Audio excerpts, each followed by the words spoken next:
Bom, me chamo Cláudio Uchoa Silva, sou acadêmico do curso de Física da FECLESC e hoje a gente vai estar apresentando uma aula de ciências sobre o tema ondas, som e luz, certo?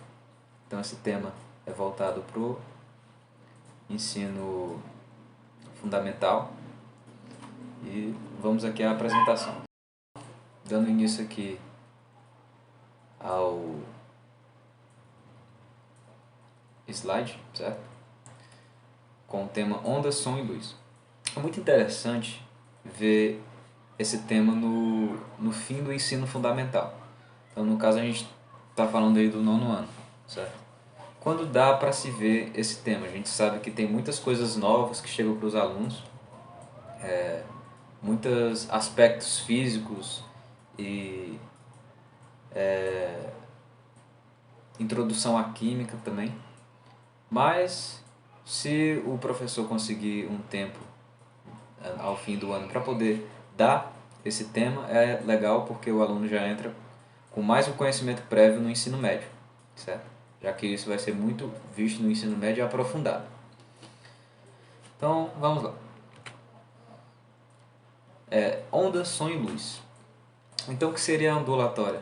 A ondulatória é a parte da física responsável por estudar as características e propriedades do movimento das ondas. Então, a gente vai estudar como é que elas se propagam, os fenômenos que acontecem quando ela interage com a matéria, como é que a gente pode descrever esses comportamentos, né?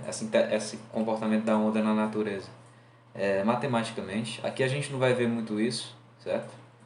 É mais para preparar mesmo para a inserção do aluno no ensino médio, certo? Então, olha, ondas. Um conceito geral de ondas é uma perturbação produzida em um ponto de um meio que se propaga progressivamente a todos os pontos desse meio.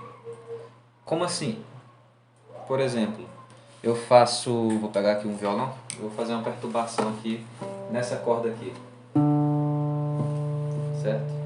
Essa perturbação ela vai se propagar sucessivamente, né? Então eu fiz uma perturbação nesse ponto, essa perturbação vai se propagar para diversos outros pontos da mesma corda, vai produzir uma vibração, ó, e vai produzir um som, certo? Já já a gente vê um pouco sobre isso, mais sobre o som, certo?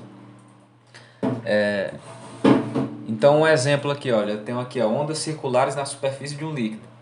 O que foi que aconteceu aí? Provavelmente caiu uma gota d'água, né? uma gotinha dentro dessa superfície aqui líquida, certo? E aí essa queda, esse impacto dessa gota foi a nossa perturbação. E aí essa perturbação foi se propagando e criando essas ondas circulares, né? Então isso aí seria a nossa propagação da onda, certo? Uma coisa importante, a característica é que as ondas não transmitem energia, certo? Elas não transmitem matéria, perdão.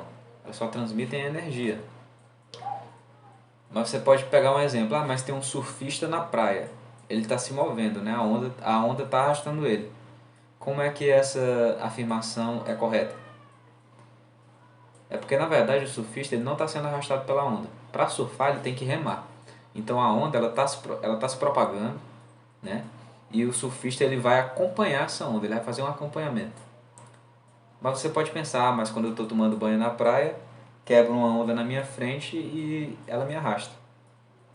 Só que quando a onda se quebra, aquele fluido já perde a característica, ele não se comporta mais como uma onda. Então, a mecânica daquele fluido já não é mais considerada uma onda. E é por isso que ele vai levar você junto, certo? Vai levar matéria. Mas se você tiver na formação das ondas, mesmo quando as ondas estiverem se propagando antes dela se quebrar, você vai ver que você só vai oscilar para cima e para baixo, junto com a onda, mas você não vai sair do lugar, certo? Então, os tipos de onda. Eu tenho as ondas mecânicas e tenho as ondas eletromagnéticas. As ondas mecânicas, elas precisam de um meio para se propagar. Então, eu preciso, por exemplo, do ar, né? Preciso do ar. Para vocês estarem ouvindo aí no vídeo o que eu estou falando, eu emito um som, certo? essa emissão do som é feita através de uma compressão do ar, e aí as moléculas de ar vão levando, né? Causando essa interação até chegar aqui no microfone, para vocês estarem ouvindo esse som. As ondas eletromagnéticas, por exemplo, os diferentes campos que ela tem, faz com que ela não precise disso. Mesmo que não tenha ar, mesmo que não tenha nenhuma outra coisa para se propagar, ela vai continuar se propagando, o que a gente chama vácuo, certo? Então, por exemplo, olha esse astronauta aí. Esse astronauta, ele já está numa camada bem externa da atmosfera, certo? Nessa camada bem externa não existe abundância de oxigênio, nem do ar que a gente respira aqui. E aí, nesse caso, por exemplo, se para você falar ou para você escutar alguma coisa lá, é muito improvável que isso vá acontecer, certo? Já a luz, olha, eu consigo ver ele. Por quê? Porque a luz ela consegue se propagar no vácuo. A luz ela é uma onda eletromagnética, certo? Já o som é uma onda mecânica, certo? Então, por exemplo, vamos ver os elementos de uma onda. A gente vê, olha, a amplitude, as características, né? Uma onda tem uma coisa chamada crista, vale e comprimento. A crista é essa parte mais alta da onda, certo? E o vale, por sua vez, é a parte mais baixa da onda, certo? Você vê que tem uma linha no meio, uma linha que passa no meio dessa onda. E aí a distância dessa linha até a crista, ou a distância dessa linha até o vale, se chama amplitude. Já já a gente vai ver como é que isso vai se relacionar. E quando eu tenho um ponto nessa onda, e essa onda ela desce e volta e chega no mesmo ponto, eu chamo isso de comprimento de onda. No nosso caso aqui, olha, ele está usando a distância entre duas cristas, certo? Para a gente ver o comprimento de onda. Mas você também pode usar a distância entre dois vales. O importante é, se a onda está em um ponto, ela sobe ou desce, ela vai subir, por exemplo, desce e volta para o mesmo canto, isso aí vai ser o meu comprimento de onda, certo? Então, como é que isso vai se relacionar? Vamos falar um pouco sobre frequência. É o número de cristas consecutivas que passam em um mesmo ponto a cada unidade de tempo, né, que a gente mede em segundos. Então, quantas cristas vão passar em um segundo, por exemplo, né? Então, a gente vê um som com uma frequência menor, a gente vê em cima, olha aí, ó, você vê que ele tem menos cristas. E embaixo, nós vemos um som que tem muito mais cristas. Ou seja, ele tem uma frequência muito maior, porque ele oscila mais vezes em um segundo do que o outro, em cima. Então, olha a diferença do número de cristas, certo? Mas outra coisa que você pode reparar é que, apesar do som, né, dessa onda sonora representada em cima, ter menos crista, a distância entre cada crista é maior. Então a gente diz que ela tem um comprimento de onda maior. A outra, como ela tem muitas cristas, olha, cada crista tem que ficar um pouco mais junta. Então você diz que ela tem uma frequência, um comprimento de onda menor. Se você reparar, veja bem, para você ter uma frequência maior, você tem que ter uma onda mais curta, certo? Para você ter uma frequência maior, um comprimento de onda maior, a frequência que tem que ser menor. Então, a frequência é medida em Hertz. Essa denominação é uma homenagem ao físico alemão Heinrich Hertz, certo? Então, por exemplo, um exemplo prático, a rádio AM e a rádio FM. Você vê que a rádio FM ela tem uma frequência bem maior do que a rádio AM. Isso vai lhe dar uma qualidade sonora melhor nos rádios. Mas, em compensação, vai ter cantos que a rádio AM vai alcançar a sintonia e a rádio FM não vai alcançar. Por quê? Porque a rádio FM, como ela tem uma frequência maior, ela tem uma onda mais curta. A AM, como ela tem uma frequência menor, ela tem um comprimento de onda maior, certo? Chega mais longe. Então o som. As ondas sonoras são perceptíveis pela audição humana, né, que são perceptíveis, está compreendida entre 20 e 20 mil Hz, que é a unidade que a gente acabou de ver, que é o que mede a frequência, certo? Os sons inaudíveis, ou seja, o que a gente não consegue escutar, né, são o infrassom, abaixo de 20 Hz, e o ultrassom, né, acima de 20 mil Hz. Então, o som ele vai se propagar em velocidades diferentes, dependendo do meio. Porque eu falei, né, que o som é uma onda mecânica, por exemplo, e ele precisa de um meio para se propagar. Então, vamos ver aqui as diferentes velocidades de acordo com o meio. Ó. No ferro, o som se propaga a 5.200 metros por segundo. Isso dá aproximadamente 18.720 km por hora. Não é muito interessante, geralmente a gente não vai, geralmente não, sempre, né? A gente vai usar a unidade de medida da velocidade em metros por segundo. Mas eu só coloquei aqui em quilômetros por hora para a gente ter uma noção do quão veloz é. Na água, essa velocidade cai para 1.498 metros por segundo, que dá 5.392 km por hora. E no ar, essa velocidade cai mais ainda para 340 metros por segundo, que vai dar 1.224 km por hora, certo? Falando em velocidade, vamos falar um pouco sobre o eco, né? Que é um fenômeno que todo mundo conhece. Mas como é que isso funciona? É o seguinte, ó, quando as ondas encontram planos rígidos, né, obstáculos planos e rígidos, ocorre uma reflexão das ondas sobre esse obstáculo. Na volta, produz uma série de ondas refletidas que se propagam em sentido contrário da onda que foi. Né? Vou explicar isso já já. Se a onda incidente for o som, né? Porque a reflexão acontece com diversos tipos de onda, mas a gente vai falar sobre o som. Então, se a onda for o som, pode ocorrer eco ou reverberação, que é quando vem múltiplos ecos, vem muitos ecos diferentes ao mesmo tempo, certo? Para você. E aí vai acontecer a reverberação. Então, essa questão do sentido contrário. Então, por exemplo, eu falo, as ondas, né, sonoras que saíram aqui da minha boca, elas estão se propagando nesse sentido aqui. Quando elas refletem, por exemplo, na parede, elas voltam no sentido contrário, certo? Olha aí, a gente tem o rapaz aí, ó, e as ondas que ele está emitindo, ó, são essas ondas aí representadas vermelho. E a onda que está sendo refletida é a onda representada em azul, certo?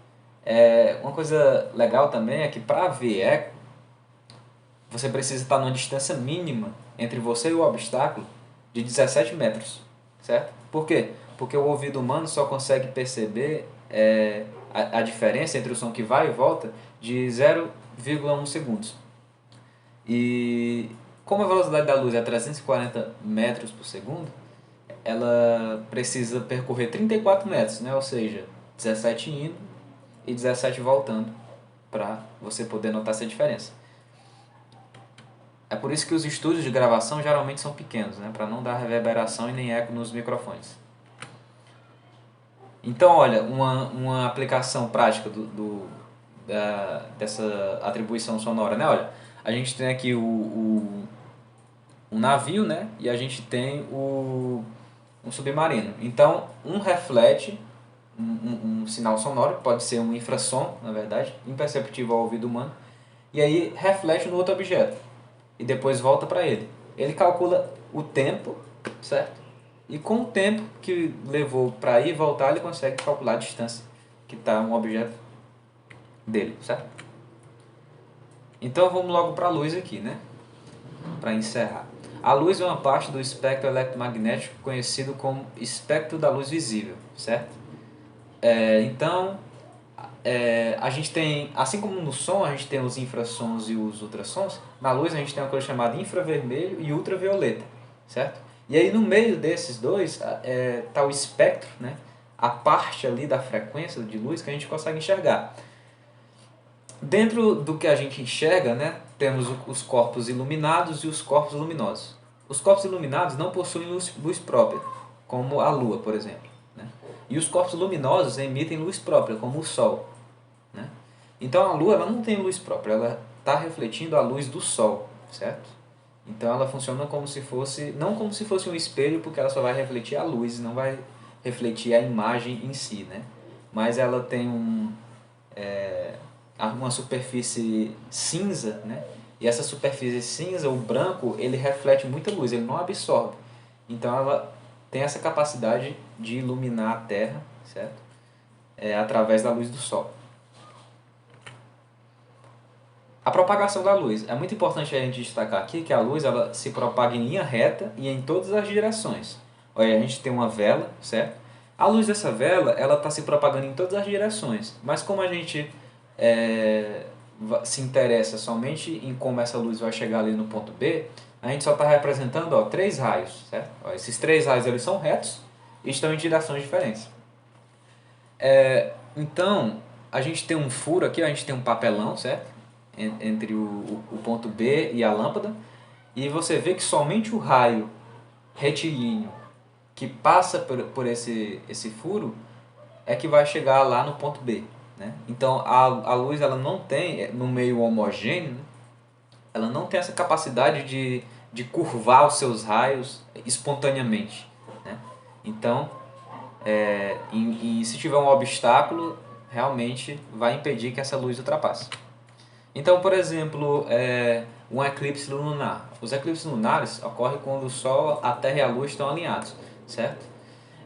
Então, no caso do eclipse solar, por exemplo, né, acontece quando a Lua está entre o Sol e a Terra. Então, da nossa perspectiva, se a gente olhar o Sol, a Lua vai estar na frente. Como o Sol, a luz se propaga só em linha reta, ela não vai conseguir contornar a Lua. Então, a Lua vai impedir a propagação dessa luz, né, e vai criar uma sombra, né? Também a gente pode observar que no eclipse solar, né, essa sombra que a Lua faz na Terra, olha, tem uma parte mais escura da sombra, certo? E uma parte mais clara, certo? Essa parte mais clara nós vamos ter o eclipse solar parcial e na parte escura vamos ter o eclipse solar total. Da mesma maneira no eclipse lunar, a Terra é que está entre o Sol e a Lua. Então a Terra vai estar entre os raios de luz que partem do Sol e não vai chegar à Lua. E a luz ela se propaga no vácuo com a velocidade de 300 km por segundo. Eu não vou nem converter para km por hora porque a gente já sabe que vai ser um absurdo, né? Então, uma breve introdução aqui aos espelhos, reflexões e imagem. Então, o espelho é uma superfície polida capaz de refletir luz. Nós temos os espelhos planos e os esféricos. Se um espelho esférico, por exemplo, ele tiver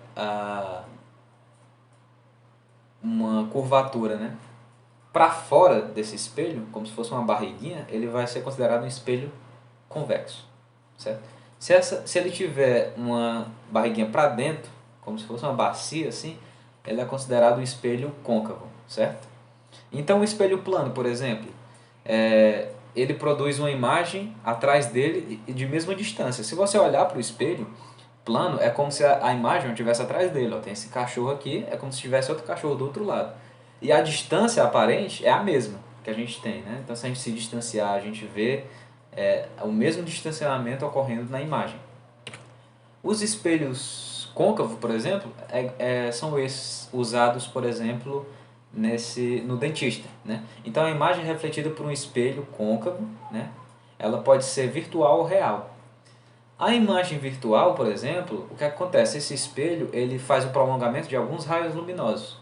Então, quando ocorre esse prolongamento, a imagem ela fica maior, né? E você vê no espelho uma imagem maior, e a imagem não invertida. Já a imagem real, ela tem o tamanho normal do objeto, certo? Só que não ocorre um prolongamento desses raios luminosos. Então esses espelhos, olha, eles são usados para dar uma sensação de ampliação, visto da nossa visão, olha. Ele dá uma ampliação. Então ele é muito usado nesses espelhos para dentistas como em telescópios. Já os espelhos convexos, olha, eles refletem os raios de luz, que chegam paralelos e voltam espalhados. O que é que isso quer dizer? Quer dizer que os raios eles vão chegar bem retinhos e assim que eles refletem nesse espelho côncavo, convexo, na verdade, esses raios eles vão sair espalhados em direções diferentes, certo? De acordo com o ângulo que esse espelho faz. Então a imagem tem um maior campo de visão. Então, contrário do espelho côncavo, que dá uma sensação de ampliação, mas que o campo de visão fica menor, você vê menos coisas, no convexo as coisas parecem menores, mas você consegue ver muitas coisas dentro de um ambiente. Então é muito usada, por exemplo, em lojas, certo? Então, essa foi uma breve introdução aqui sobre a ondulatória e tal, que vai ser visto mais aprofundadamente no ensino médio, certo? Então, obrigado a todos e até a próxima.